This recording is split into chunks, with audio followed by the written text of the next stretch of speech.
লেডিসের পরিস্থিতিটা কি আছে?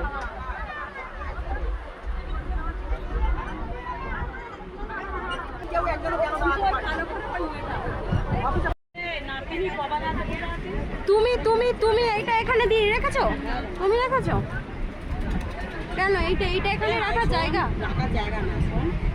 শুনি, বলো। শুনবো, বলো বলো বলো, কেন রেখেছো এটা এখানে? এই তোমার এই একটা জিনিসের জন্য কতগুলো মানুষ সাফার করছে তুমি জানো? ট্রেনে এইরকম ভিড় হয়েছে, তুমি এটা যে এখানে রেখেছো এটার জন্য কত মানুষ এখানে বসতে পারছে না, দাঁড়াতে পারছে না। এই যে আমি বসে রয়েছি, পুরো পা মুড়ে বসে রয়েছে, ওনারা দাঁড়িয়ে রয়েছে।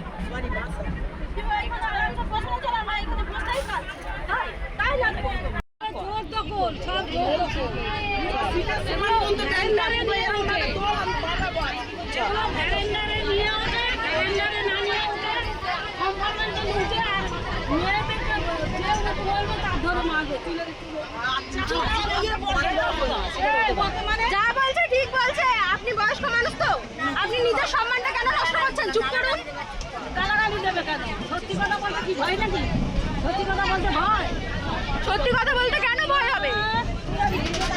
প্রত্যেকের অধিকার আছে। আপনাদের মতো মানুষরা যদি কথা না বলে, এরা আরো পথ তুলে মানুষের গায়ে মেরে দেবে। এরা মেরে দেবে। এই তুমি আর আমি।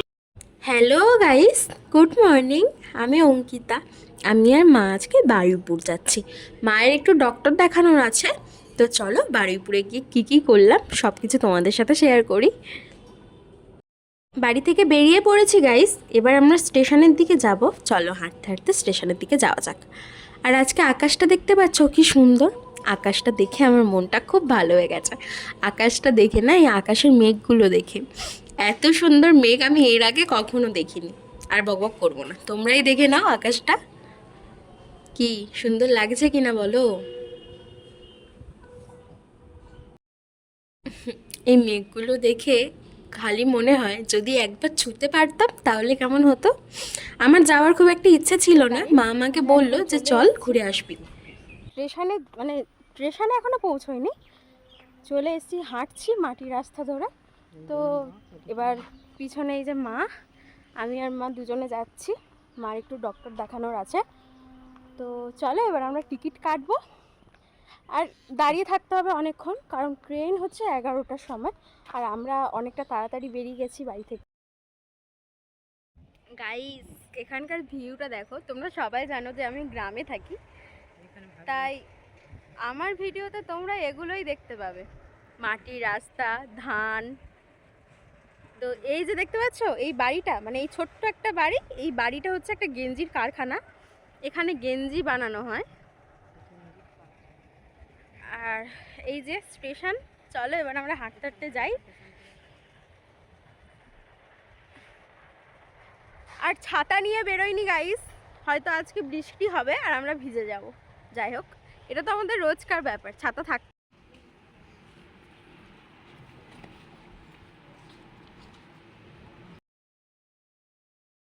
তোমাদেরকে তো আগেই বললাম যে অনেকটা তাড়াতাড়ি বেরিয়ে পড়েছি, তাই স্টেশনে একটু রোদ ছিল, খুব একটা রোদ ছিল না, অল্প একটু রোদ ছিল। মেঘে তো সূর্যকে ডেকেই ফেলেছে, রোদ কোথা থেকে আসবে। তো তার জন্য ওই কাউন্টারের ভিতরে বসেছিলাম। তারপরে তো সময় হয়ে এলো, তো ওদিকটা পড়বে লেডিস কম্পার্টমেন্টটা। তো চলো হাঁটতে হাঁটতে ওদিকটা যাই। আর এই তো কথা বলতে বলতে ট্রেনও চলে এসছে। চলো ট্রেনে উঠে তোমাদের সাথে কথা বলছি। এইটা হচ্ছে শিয়ালদা লোকাল, তো চলো।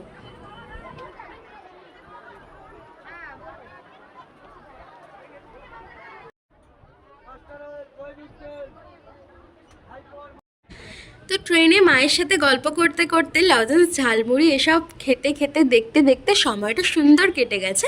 তো এবার নামবার পালা।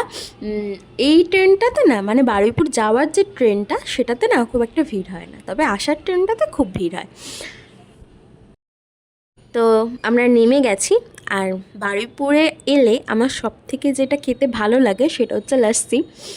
তো আমি এসছি বারুইপুর, লাস্সি খাবো না এটা তো হতে পারে না। তো আকাশে এরকম মেঘ দেখেও আমি লাস্সি খেয়েছি, মানে ওখানে দাঁড়িয়ে দাঁড়িয়ে তখন লাস্সিই খাচ্ছিলাম।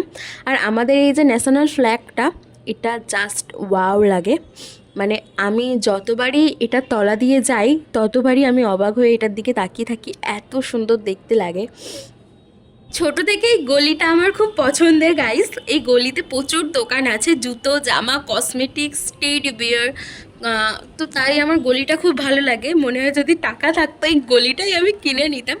যাই হোক, আমি মজা করছি। চলো ওভারব্রিজ দিয়ে নিচে নামি, নামতে নামতে কথা বলি। আমরা ওভারব্রিজটার তলা দিয়েও আসতে পারতাম। আর এই মানুষটার কি কষ্ট দেখো। আমরা আবারও লাস্সি খেয়েছি, যার প্রভাব আমার গলায় পড়েছে। যাই হোক, ওটা কিছু হবে না। বারুইপুর গেছি আর লাস্সি খাবো না, এটা তো হতে পারে না। আমার বারুইপুরের লাস্সিটা খুব ভালো লাগে। আর আবার তোমাদেরকে ফ্ল্যাগটা দেখিয়ে দিলাম। তো ফ্ল্যাগটা এত ছোট ছিল না, অনেক বড় ছিল। চলো এবার ট্রেনে উঠি, বাড়ি ফিরতে হবে তো নাকি। আর ট্রেনে উঠে কি দেখলাম জানো, এই যে জানলা লোহার একটা ট্যাঙ্ক ঢুকিয়ে রেখে দিয়েছে, কেউ দাঁড়াতে পারছে না। ট্রেনে অসম্ভব ভিড় হয়েছে, ঘাড় গলানো যাচ্ছে না। আর এই জায়গাটা এরা এরভাবে ব্লক করে রেখেছে। ওই সিটটাতে যারা বসে রয়েছে তারাও ঠিকভাবে বসতে পারছে না, পা মুড়ে বসে রয়েছে। এদেরকে না সত্যি কিছু বলার নেই। এগুলো কারা করে জানো? যারা রোজ ওই বাবুর বাড়িতে সকালে করে কাজ করতে যায়, বাবুর বাড়ি থেকে ভাঙাচোরা জিনিসপত্রগুলো নিয়ে এসে ওখানে ওরমভাবে রেখে দেয়। ওদের জন্য যারা সাধারণ পাবলিক, মানে যারা হচ্ছে রোজ দিন কোনো কাজের সূত্রে বাইরে বেরোয়, ওরাও কাজের সূত্রে বাইরে বেরোয়, এটা মানছি। তবে ওদের জন্য তারা সাফার করে, যেমন আমরা করছি।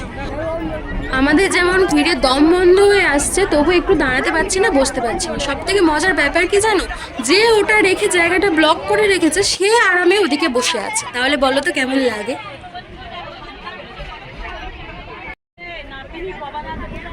তুমি তুমি তুমি এইটা এখানে দিয়ে রেখেছো?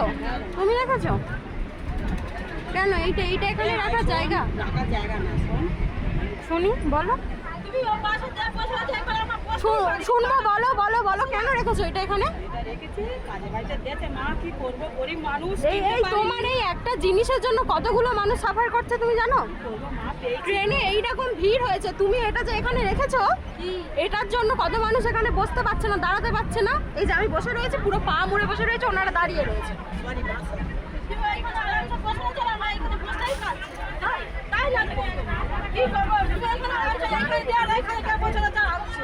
এরম করলে হবে না শোনা। আমি কি আমি সব প্রত্যেকদিন আনতেছি বল না, এরম করলে একদম হবে না।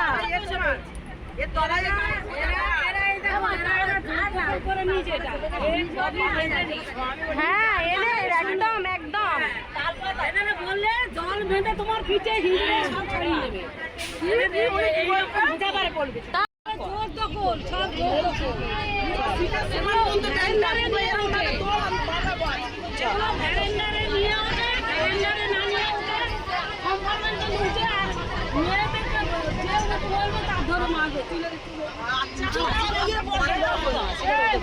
যা বলছে ঠিক বলছে। আপনি বয়স্ক মানুষ তো, আপনি নিজের সম্মানটা কেন নষ্ট করছেন? চুপ করুন। গালাগালি দেবে কেন? সত্যি কথা বলতে কি ভয় নাকি?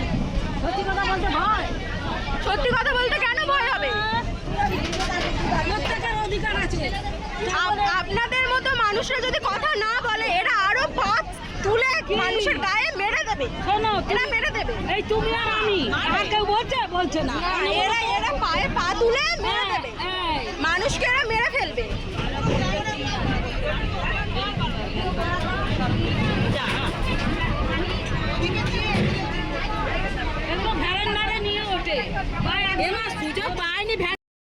তো অন্যায় করার পর ওনাদের মুখ থেকে এরকম মিষ্টি মিষ্টি কথা বেরোয়। আমি ক্যামেরাটা অন করে রেখেছিলাম বলে মিষ্টি মিষ্টি কথাগুলো বেরিয়েছে, নইলে দলবল ডেকে এনে মারধর করতে স্টার্ট করতো।